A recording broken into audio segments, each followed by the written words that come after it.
یا اس کی تعمیر کی۔ یہاں جو بات قابل ذکر ہے، حضرت اسحاق علیہ السلام کی زندگی سے بہت سی باتیں کنفلکٹ کرتی ہیں، مسلمانوں کی اور یہودیوں میں اور توریت میں، اور اس میں جو کنفلکٹ پیدا ہوتا ہے وہ یہ ہے کہ یہودیوں کا کہنا یہ ہے کہ حضرت اسحاق علیہ السلام حضرت ابراہیم علیہ السلام کی اکلوتی جائز اولاد تھے، اور ان کا یہ بھی کہنا ہے کہ جب حضرت ابراہیم علیہ السلام کو حکم ہوا تھا کہ وہ اپنے بیٹے کو ذبح کر دیں، تو جو ذبح ہونے والا بیٹا تھا یا جو ذبیح اللہ تھا وہ حضرت اسحاق علیہ السلام تھے، جبکہ ایسا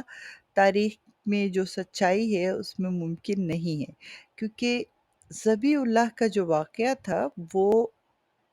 تعمیر کعبہ سے پہلے کا ہے، اور تعمیر کعبہ وہ سال ہے جس میں حضرت اسحاق علیہ السلام کی پیدائش بتائی جاتی ہے۔ 14 سال کا وقفہ ہے حضرت اسماعیل علیہ السلام اور حضرت اسحاق علیہ السلام کی پیدائش کا، اور بہت سارے ایسے کانفلکٹس سامنے آئے ہیں کہ جس سے یہ بات ممکن نہیں ہے۔ بہرحال ہم مسلمان ہیں الحمدللہ، اور ہمارے لیے دونوں حضرت اسماعیل علیہ السلام بھی، جو ہمارے آقا دو جہاں نبی اکرم صلی اللہ علیہ وسلم کے جد امجد ہیں، اور حضرت اسحاق علیہ السلام بھی جو ایک پیغمبر اور برگزیدہ نبی ہیں، قابل احترام ہیں۔ بہرحال کہا یہ جاتا ہے کہ جس وقت حضرت ابراہیم علیہ السلام کو حضرت اسحاق علیہ السلام کی خوشخبری سنائی گئی، تو اس کے بعد حضرت یعقوب علیہ السلام کا بھی ذکر کیا تھا فرشتوں نے کہ یہ دونوں ہی آئیں گے۔ جو چیز ہمیں ملتی ہے حضرت اسحاق علیہ السلام کے لیے کہ وہ برگزیدہ نبی تھے اور اپنی قوم کو اللہ کے احکامات سناتے رہے ہیں، ان کے ہاں 2 بیٹوں کی ولادت ہوئی۔ ان کی شادی 40 سال کی عمر میں ایک رقیقہ نام کی خاتون سے ہوئی، اور ان کی جو بیوی تھی وہ انہوں نے 2 بیٹوں کو جنم دیا۔ ہمیں ان کی بیوی کے بارے میں جو معلومات ملی ہیں وہ یہ کہ وہ حضرت ابراہیم علیہ السلام کی بھائی کی پوتی ہوتی تھی، رفیقہ ان کا نام تھا، اور شادی کے تقریباً 20 سال کے بعد 2 بیٹوں کو جنم دیا انہوں نے، جو جڑواں تھے۔ بڑے کا نام مہیسو رکھا گیا اور چھوٹے کا نام یعقوب رکھا گیا۔ تو مہیسو کی جو اولاد ہے اسے رومی کہا گیا، اور حضرت یعقوب علیہ السلام ان کا لقب جو ہے وہ اسرائیل تھا، اور ان کی جو اولاد ہے ان کو بنی اسرائیل کہا گیا۔ اس سلسلے میں کہا یہ جاتا ہے، دلچسپ بات یہ ہے کہ مہیسو اور حضرت یعقوب علیہ السلام کے درمیان ایک کانفلکٹ پیدا ہوا چھوٹی سی بات پہ۔ وہ یہ تھا کہ مہیسو شکار کے بہت شوقین تھے، اور حضرت یعقوب علیہ السلام جو ہیں وہ اپنی والدہ کے چہیتے تھے، اور مہیسو کو جو ہے وہ حضرت اسحاق علیہ السلام کا فیور زیادہ حاصل تھا۔ تو حضرت اسحاق علیہ السلام اپنے عمر کے آخری حصے میں اپنی آنکھوں سے محروم ہو گئے تھے، نابینا ہو گئے تھے، مگر دونوں بیٹے ان کے بہت فرما بردار اور خدمت گزار تھے، تو ان کو بڑی خدمت گزاریاں کیا کرتے تھے۔ تو ایک دن حضرت اسحاق علیہ السلام نے مہیسو سے فرمائش کی، کیونکہ وہ شکار کے شوقین تھے، تو ان سے فرمائش کی کہ میرا دل شکار کا گوشت کھانے کو چاہ رہا ہے۔ یہ بات رفیقہ جو ان کی وائف تھیں ان کو پتہ چلی، تو انہوں نے اپنے بیٹے یعقوب سے کہا کہ میں چاہتی ہوں کہ تم اپنے باپ کو شکار کا گوشت یا کھانا لا کے دو۔ اب مہیسو تو چلا گیا شکار کرنے، ادھر یعقوب علیہ السلام نے اپنی والدہ کے حکم کے مطابق ایک بکرا ذبح کیا اور اس کو بھون کے لا کے حضرت اسحاق علیہ السلام کے سامنے رکھ دیا۔ آپ نے اسے تناول فرمایا اور ساتھ ہی ساتھ دعا دی کہ جو ایک باپ اپنے بیٹے کو بہترین دعا دے سکتا ہے کہ تمہیں پاک اور ایمان والی اولاد ملے اور تم ترقی کرو۔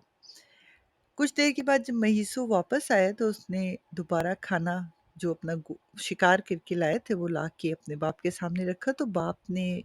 حیران ہو کے پوچھا کہ ابھی تو میں نے کھایا ہے، تو یہ کھانا تو انہوں نے فرمایا مہیسو نے کہ میں تو آپ کے کہنے کے مطابق شکار پہ گیا تھا اور آپ کی پسند سے شکار کر کے لایا ہوں۔ تو حضرت اسحاق علیہ السلام فوراً سمجھ گئے اور انہوں نے ان کا کھانا بھی تناول فرما لیا، لیکن اس بات نے مہیسو کے دل میں ایک درار ڈال دی اور انہوں نے ارادہ کر لیا کہ وہ حضرت یعقوب علیہ السلام کو قتل کریں گے یا ان کو نقصان پہنچائیں گے۔ جب والدہ نے دونوں کی یہ حالات دیکھے تو انہوں نے حضرت یعقوب علیہ السلام کو حکم دیا کہ وہ یہاں سے فوراً شام سے نکل جائیں اور اپنے ماموں کی طرف چلے جائیں۔ حضرت اسحاق علیہ السلام بھی اس حالات کو جانتے تھے، تو انہوں نے بھی حضرت یعقوب علیہ السلام کو ملک شام سے ہجرت کر جانے کا حکم دیا ہے۔ ہم اس سے آگے کیا ہوا یہ واقعات ہم انشاءاللہ حضرت یعقوب علیہ السلام کا قصہ جب لے کے آئیں گے تو آپ کو ضرور سنائیں گے۔